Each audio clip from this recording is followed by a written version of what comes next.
El acuerdo preventivo extrajudicial no siempre tuvo una regulación adecuada en la ley concursal.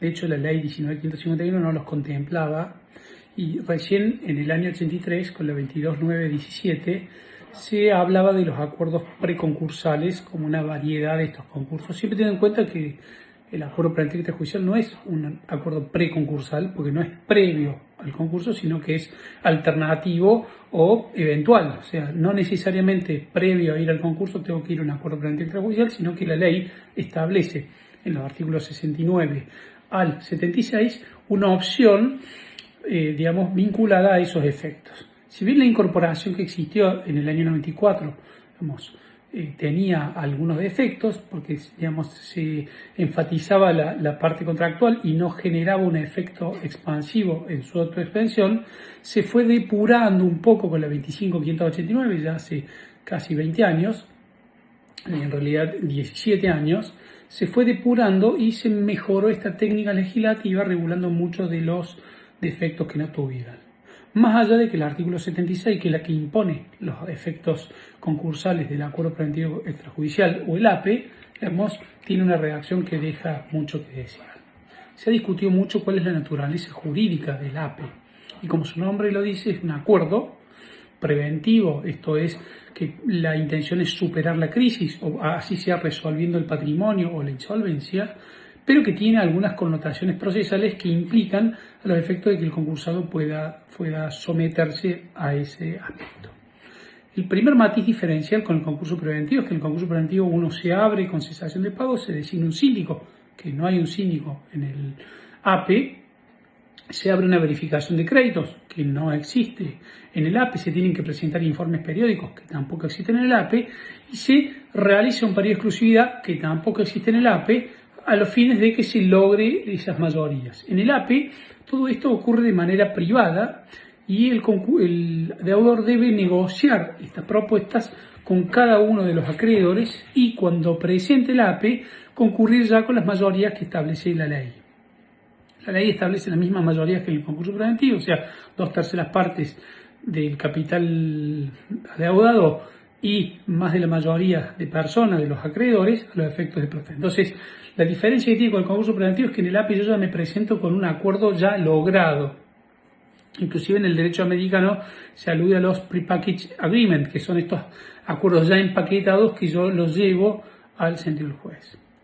La naturaleza, por supuesto que es un contrato, porque el concurso es un contrato en el cual yo celebro el contrato con la mayoría de los acreedores y se impone o extiende a todos. Pero eso no le quita la naturaleza concursal. ¿Por qué? Porque aún, no ser un sentido concursal tiene un montón de herramientas, universalidad, colectividad, facultades oficiosas y algunas otras cuestiones que implican esa situación. Por eso se dice que es un acuerdo preventivo, que significa que va a superar la cesación de pagos o las crisis económicas o financieras, que es una flexibilización del presupuesto objetivo que impone el APE. Es extrajudicial, por esto que dijimos, porque se logra de manera previa a la presentación de las mayorías. Es un acuerdo marco que se impone a todos los acreedores en la forma parecida, inclusive a pesar de que no se permite de manera formal la categorización.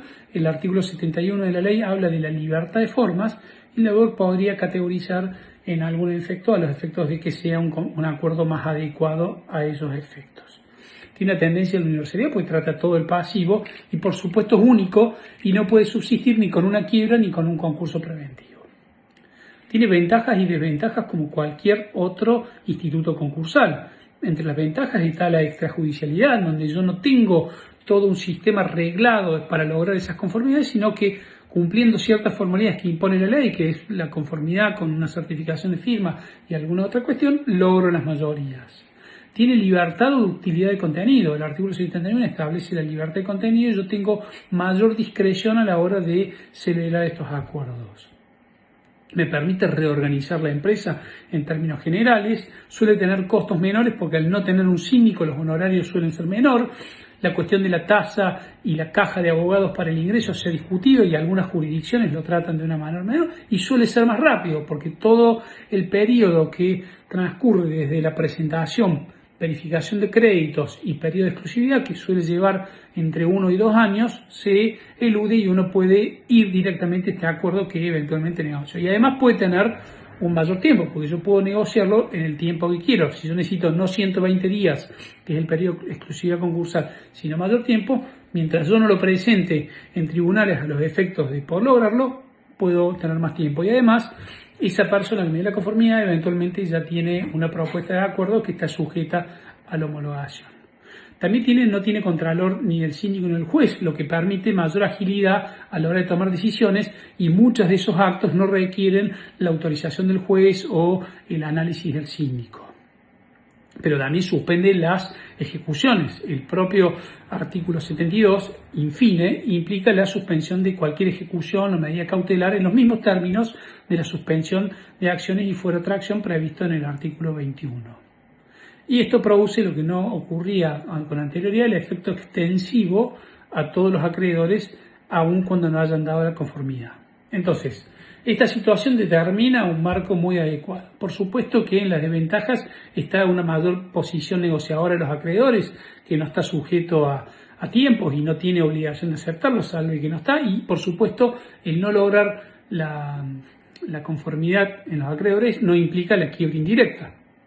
Siguen corriendo los intereses porque la presentación, en concurso suspende los intereses, artículo 19, no así en el APE, que siguen corriendo, y por supuesto el APE tiene algunas situaciones que no están reguladas adecuadamente.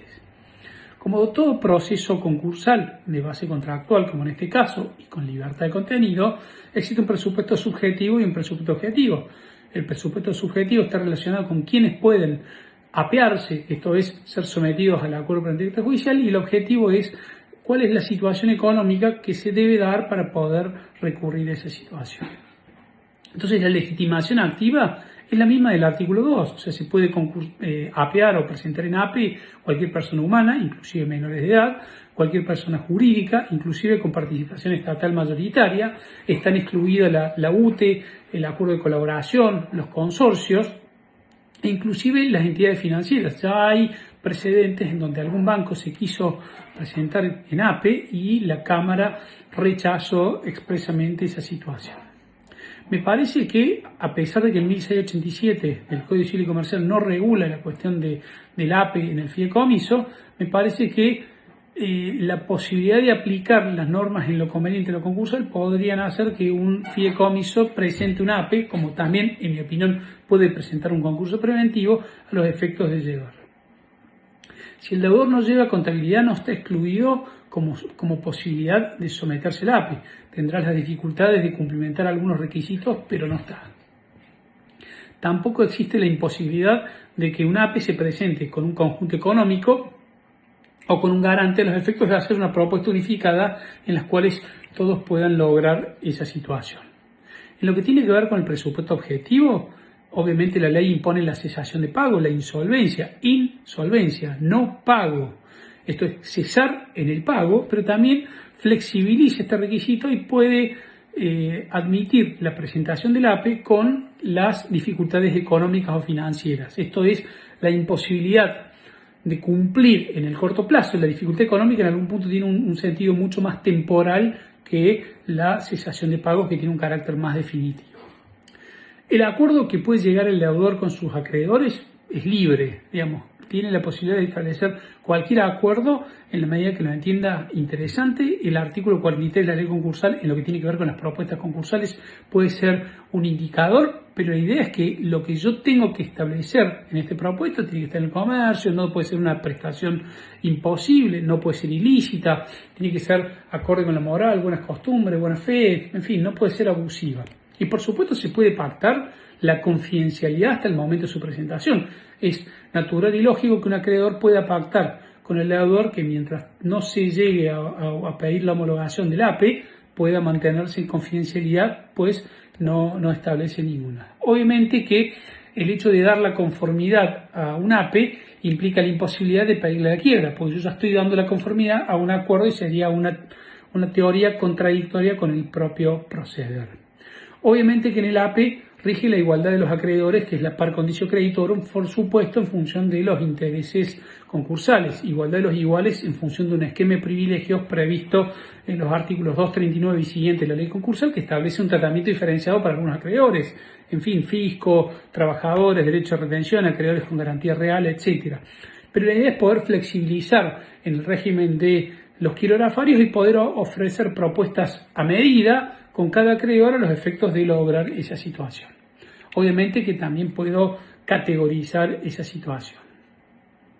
Una ventaja que tuvo la 25.589 que determinó el éxito de este sistema fue la posibilidad de suspender las acciones en el mismo sentido que el artículo 21. La propia ley establece la posibilidad de suspender cualquier ejecución o medida cautelar y los que tienen que ver con procesos de conocimiento se mantienen en esa función.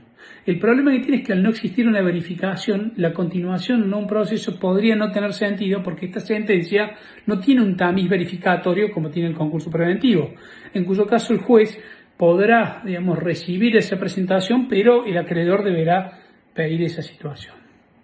La idea es que se suspenden todas las acciones de contenido patrimonial, tienen que ser judiciales, no administrativas, con lo cual no se, produce la suspensión de, por ejemplo, determinaciones tributarias de AFIP o de renta o de alguna cuestión, y en general son acciones contra el deudor, no aquellas acciones que el deudor tiene contra el concurso. Entonces, en ese sentido, aparecen las excepciones que están establecidos: el juicio sin contenido patrimonial, los juicios fundados en relaciones de familia, procesos de expropiación, acciones de causa posterior al APE. Recuerden que en el APE el deudor no pierde la administración y disposición de sus bienes, sino que mantiene de manera plena la administración y disposición de sus bienes. También quedan excluidos los créditos laborales, las ejecuciones de remates no judiciales, los pedidos de quiebra, en fin, cualquier otra situación que pudiera estar prevista en ese sentido. El APE impone algunos requisitos que están previstos en el artículo 72, que son requisitos para la homologación. O sea, si yo no tengo estos requisitos no puedo pedir la homologación, pero en algunos casos se ha permitido que yo pida el APE, genere este efecto de suspensión de los procesos y eventualmente pueda cumplimentar los requisitos que establezca la ley.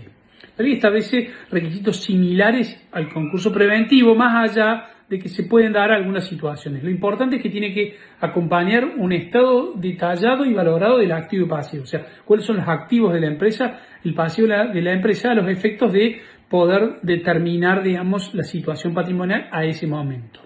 Tiene que acompañar un listado de acreedores con domicilio, monto de créditos, causas, vencimiento, quit, etcétera, los efectos de poder determinar, y una certificación contable que diga que no tiene otros acreedores. Obviamente que esa certificación contable tiene que hacerse en función de lo que el concursado le diga al contador. El contador no es un superhombre que pueda determinar la existencia o inexistencia de pasivo. Va a ser un chequeo de la contabilidad y muchas veces es muy difícil existencia de acreedores, de no acreedores, por supuesto que no estén registrados. También tiene que presentarse un listado de juicios o procedimientos administrativos o judiciales en trámite o no en trámite, muy parecido como se presentan en el concurso preventivo. Deben enumerar los libros de comercio. Entre los libros de comercio están, por supuesto, los libros de actas de asamblea, el libro diario, el inventario de balance, el libro del artículo 52 o de sueldos y jornales, y cualquier libro específico que pudiera tener con esa actividad. Y fundamentalmente lo que tiene que establecer es el monto que representan esos acreedores. Entonces yo digo, los acreedores que tengo son estos 100 que equivalen a 50 pesos, y en función de eso yo tengo que conseguir estas 2/3 partes del capital y la situación. Obviamente que esto está establecido en la ley y la imposición de la mayoría se extiende a la minoría.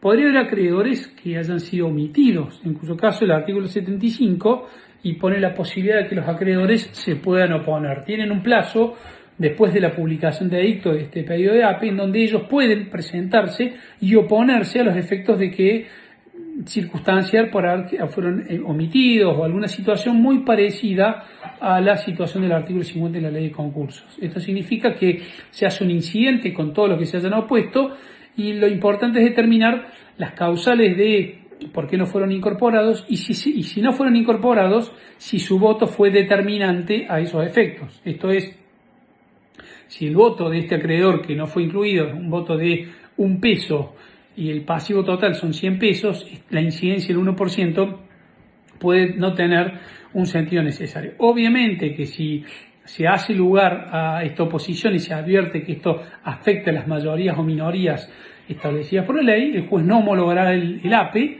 y eventualmente podrá establecer la posibilidad de que los acreedores le pidan la quiebra o que se establezca. Pero la no homologación del APE no determina, al menos no necesariamente la quiebra, sino simplemente el rechazo del APE. Lo relevante que tiene el APE es los efectos de la homologación del acuerdo. Esto es, la homologación se equipara a un concurso preventivo y esto tiene una afectación o una extensión a todos los acreedores quirografarios de causa anterior a la presentación concursal y con indiferencia de su participación o no al proceso. Si se establecieron algunas alternativas, se puede haber establecido algún esquema y en función de eso deberá ver este acreedor excluido en qué categoría o en qué acuerdo queda incluido, atento que él no ha manifestado su voluntad. Lo lógico y lo razonable sería que quien no ha manifestado su voluntad tenga la posibilidad de dar su propuesta o adhesión a la propuesta que le entienda más conveniente a sus intereses, porque no podría presumirse alguna conformidad a un acuerdo que él no haya establecido. Por supuesto que el acuerdo para homologar tiene que cumplir las reglas de la homologación, no puede ser abusiva, en fraude de la ley, tiene que justificarse, tiene que regirse por los mismos parámetros que establecen para la ley de concurso. También se permite la renuncia al privilegio, que podrá ser con un mínimo de un 30% en los temas laborales, con un mínimo de un 20% en los temas quirografarios, y en el tema de los laborales deberá participar la asociación gremial. Esta renuncia, por supuesto, tiene que ser expresa y tiene que ser anterior a la homologación a los efectos de poder establecerla. Si bien la ley no establece la verificación tardía, y el artículo 56, al cual remite el artículo 76, que es el que impone la extensión del acuerdo a todos, establece una posibilidad de ingreso tardío al acreedor. Si bien no se habla de verificación tardía, podría ser o una verificación tardía o un incidente de incorporación tardía al pasivo. Pero la idea es darle una vía judicial a aquel acreedor omitido, al cual no se le quiere pagar, para él entender que está incluido y que el juez pueda decidir esta cuestión. Y obviamente que el hecho de ser tardío podría discutirse no solamente el tema de la prescripción, que el artículo 56 establece de 2 años, sino también la eventual imposición de costas. O sea, el hecho de ser tardío en el concurso preventivo impone una imposición de costas al verificante tardío. Pero acá yo soy tardío, pero no tengo un procedimiento de verificación en el estilo de la verificación tempestiva en el proceso concursal. Como dijimos, la homologación del concurso produce también la novación de las obligaciones concursales. ¿Qué significa? Las obligaciones que esta parte tenía se extinguen y nace una nueva obligación concursal, que es la determinada por el acuerdo. Esto es una quita de un 50%, de un 60%, 2 años de gracia, algunas cuotas anuales, en fin, lo que haya pactado el deudor con sus acreedores. Obviamente que este acuerdo, como lo dice también la ley concursal para el concurso preventivo, no se extiende a los privilegiados, salvo que haya una propuesta con los privilegiados. Estamos hablando de los privilegios generales, y para que haya, tiene que tener las mayorías mismas en el caso de los privilegios generales, y en el caso de los privilegios especiales, prenda, hipoteca, trabajadores, etcétera, tiene que tener la unanimidad de todos los acreedores, y si no se logra la unanimidad de todos los acreedores, está claro que no hay acuerdo respecto de esa situación. Entonces, una vez lograda la homologación, se produce la conclusión de este procedimiento de APE, que es muy breve en términos lógicos y comparados con el concurso preventivo, y, también se produce la suspensión de las acciones en términos generales. A partir de ahí se puede dar la nulidad del acuerdo. Recuerden que cuando se obtienen las mayorías se puede establecer la posibilidad de que se impugne ese acuerdo por ser fraudulento, y puede ocurrir 2 cuestiones: que el deudor cumpla totalmente el acuerdo preventivo prejudicial en los términos pactados, en cuyo caso, una vez cumplido el propuesto concursal, puede lograr la declaración de cumplimiento. Esto es la extinción definitiva del proceso concursal y de todos sus efectos, a los efectos de tener claro que ya no existe. Y obviamente rige el periodo de inhibición, de que no se va a poder presentar en un nuevo APE o en un nuevo concurso preventivo por el término de 1 año. Si se declara la nulidad del acuerdo en función de lo que dice el artículo 60 o el incumplimiento, artículo 63 y siguiente, porque no cumple con los acreedores, la sanción ya será la declaración y quiebra y no el rechazo del concurso. Entonces, si el deudor no cumple el acuerdo, se podrá pedir la quiebra y eventualmente se procederá a la liquidación de todos sus activos. Como han visto, el tema del acuerdo preventivo extrajudicial tiene muchos matices, muchas cuestiones, pero la idea es entenderlo como un proceso concursal con algunos rasgos, digamos, privados en lo que tiene que ver con la negociación, que no tiene proceso de verificación, pero con una finalidad similar que es superar la crisis y extender este acuerdo llegado con sus mayorías a todos los acreedores. Muchas gracias.